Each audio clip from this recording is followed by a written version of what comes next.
Assalamualaikum warahmatullahi wabarakatuh. Sebelumnya ingin memperkenalkan diri, nama saya Muhammad Rijali dengan NPM 10120868 dari kelas H2 Manajemen. Untuk video reportase kali ini, saya akan membahas mengenai pembuatan bugis. Bugis adalah makanan tradisional, terutama hasil lilin yang biasanya dibuat pada saat acara-acara syukuran maupun tahlilan. Di sini saya akan melihatkan cara pembuatan dari produk bugis tersebut.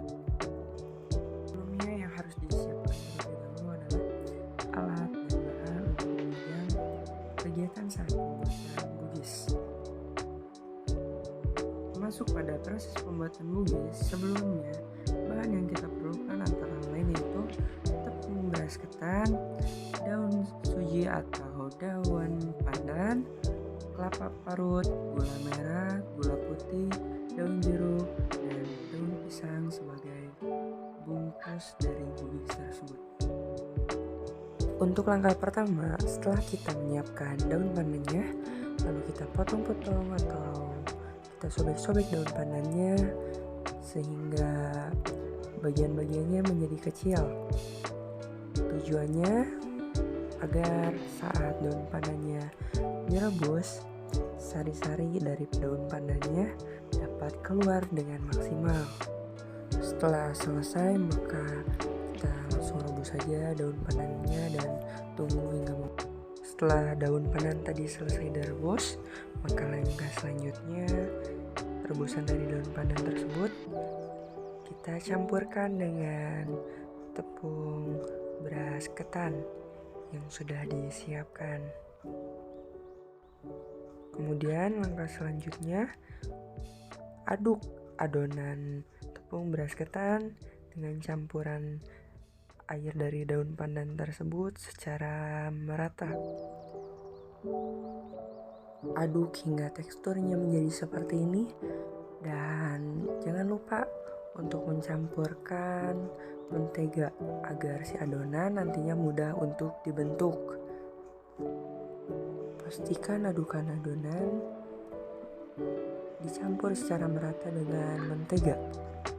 Setelah adonan selesai dicampurkan dengan mentega, maka kita tunggu adonan untuk beberapa saat dengan cara diungkep.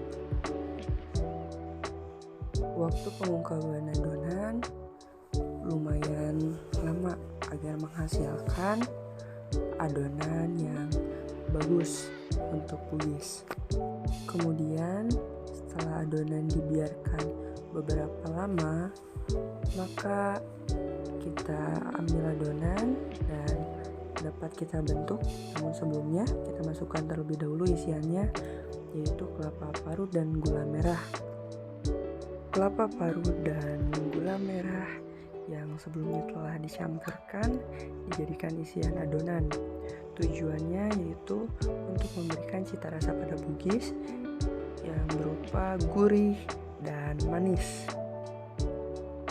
Setelah adonan selesai dibentuk dan menjadi bugis, maka langkah selanjutnya yaitu bugis dibungkus dengan menggunakan daun pisang dan tunggu beberapa saat untuk proses pengukusan hingga bugis tersebut siap untuk dikonsumsi.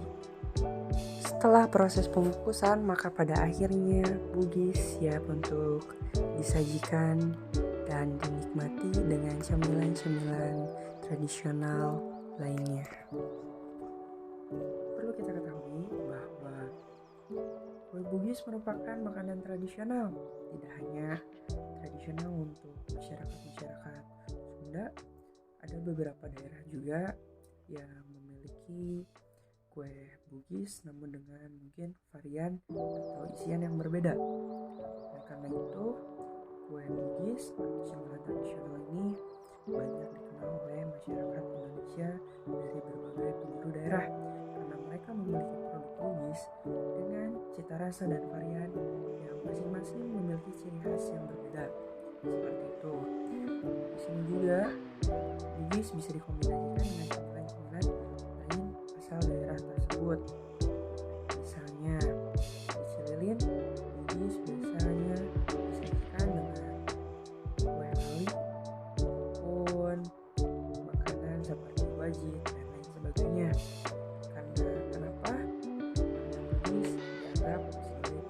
lengkap dari 9 tradisional yang ada pada daerah. Bugis juga biasanya disajikan untuk beberapa acara seperti acara-acara syukuran, acara-acara tahlilan, dan acara-acara keagamaan maupun acara-acara kebudayaan lainnya. Biasanya bugis juga disajikan untuk tamu yang berkunjung kepada rumah kerabatnya. Alasan mengapa disebut kue bugis karena awal mula adanya kue bugis sebelum ada di daerah-daerah lain, yaitu yang pertama kali ada di daerah Sulawesi Selatan, tepatnya di suku Bugis. Maka dari itu kue tersebut disebut kue bugis. Bedanya, tekstur pada kue bugis yang kenyal dan lengket menggambarkan hubungan antara kedua keluarga yang semakin dekat. Oleh karena itu, kenapa kue bugis sering disajikan pada acara-acara pertemuan keluarga atau acara-acara pernikahan dan lain sebagainya. Dan yang harus teman-teman tahu, rasa manis dari kue bugis tersebut merupakan perlambangan dari harapan dan cita-cita, yang artinya tahapan dan cita-cita yang telah kita dambakan akhirnya akan semanis seperti kue tersebut. Dan dari hal tersebut itu yang menjadikan kue bugis tidak pernah absen untuk ada pada acara-acara maupun kegiatan-kegiatan tradisional yang ada di tiap daerah. Maka dari itu, mari kita lebih mengenal lagi makanan tradisional, sehingga untuk masa yang akan datang kita tidak lupa dengan makanan-makanan tradisional yang pernah ada, sehingga kita dapat terus melestarikannya menjadi sebuah kegemaran, sehingga dapat diteruskan ke generasi-generasi selanjutnya, sehingga mereka tidak lupa akan adanya makanan tradisional, terutama pada kue bugis.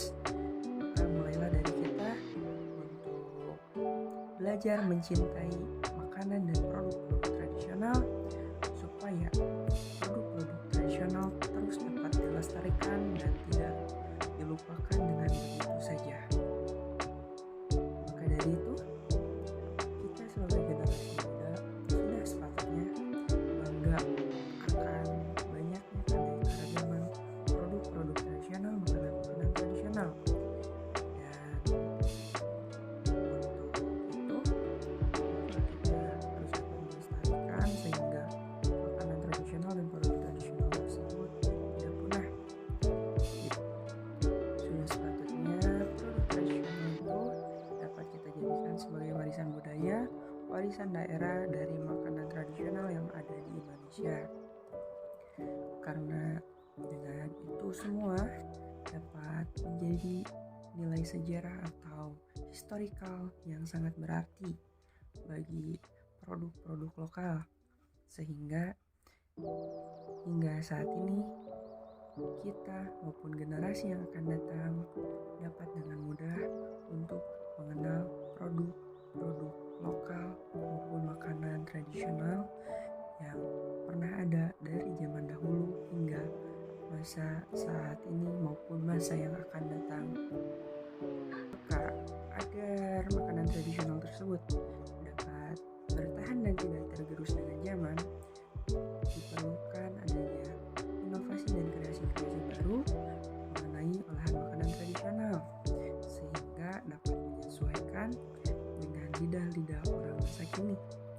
Dan nama dari makanan tradisional tersebut masih tetap utuh dan masih banyak orang yang gemar untuk mengkonsumsinya. Mungkin itu saja laporan reportase dari saya mengenai produk olahan tradisional Bugis.